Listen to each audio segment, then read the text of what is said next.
बाप और बेटे और उल कुदस के नाम से आमीन। आज हम मुकद्दस मरकस की अंजील उसका 7वां बाब और उसकी पहली 2 आयात पर ध्यान ज्ञान करेंगे। और आज हम दिल से इबादत करें इसके बारे में सुनेंगे।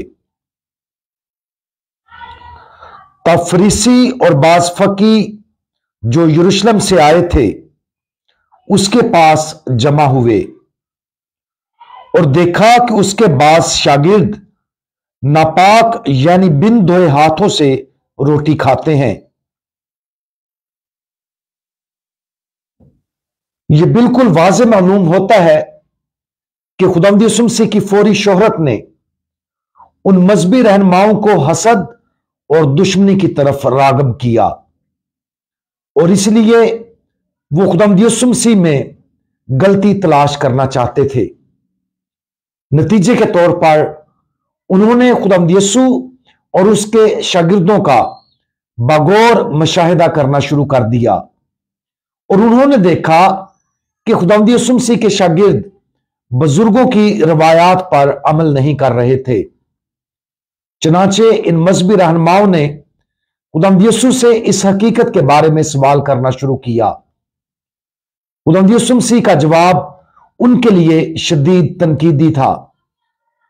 उसने इशाया नबी का हवाला देते हुए कहा, यह उम्मत अपने मुंह से मेरी तरफ नजदीक आती है और अपने होंठों से मेरी तौकीर करती है, मगर इनका दिल मुझसे दूर है और मेरा वो खौफ जो उन्हें है उसे आदमियों के हुक्म ने उन्हें सिखाया है।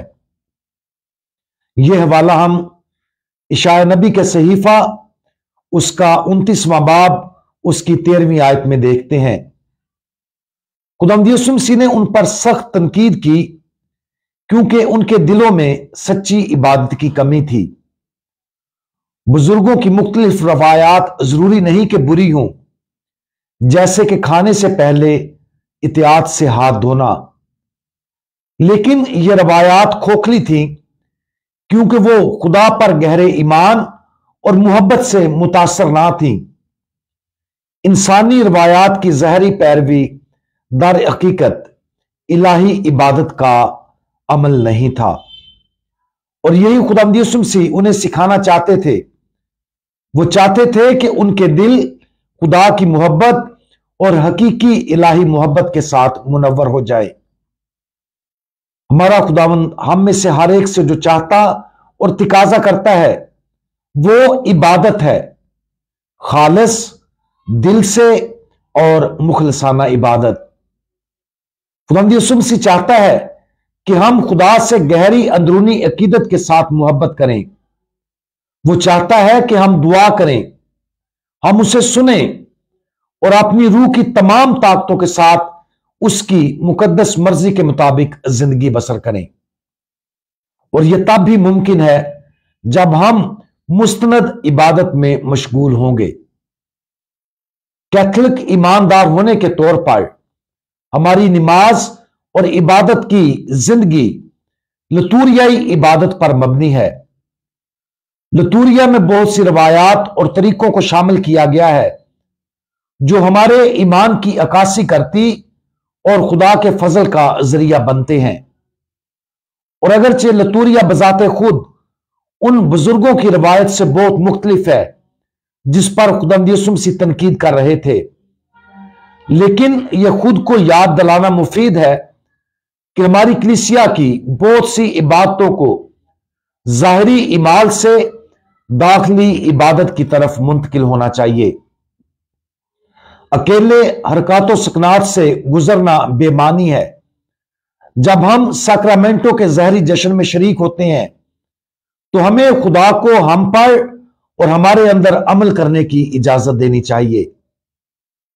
आज खुदावंद के दिल में हमारे लिए इबादत की तरफ मुतवज्जा करने की जलती हुई ख्वाहिश पर गौर करें।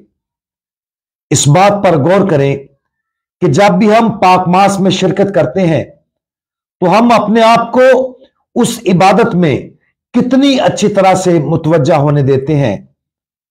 अपनी शरीकत को ना सिर्फ ज़ाहिरी बल्कि सबसे पहले अंदरूनी बनाने की कोशिश करें, जिसे हम बातनी भी कहते हैं।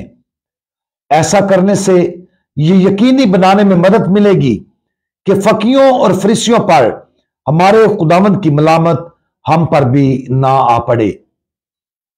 हमारे इलाही खुदावंद, आप और सिर्फ आप अकेले ही तमाम इबादत, सजदा और तारीफ के लायक हैं। आप और आप ही इस इबादत के मुस्तहिक हैं जो हम आपको अपने दिल की गहराइयों से पेश करते हैं। हमें और अपनी पूरी कलीसिया को हमेशा हमारी ज़ाहिरी इबादतों को बातनी इबादतें बनाने में मदद करें, ताकि हम आपको वो जलाल दें जो आप हमसे चाहते हैं। खुदावंद यीशु मसीह, हमारा भरोसा आप पर है। आमीन।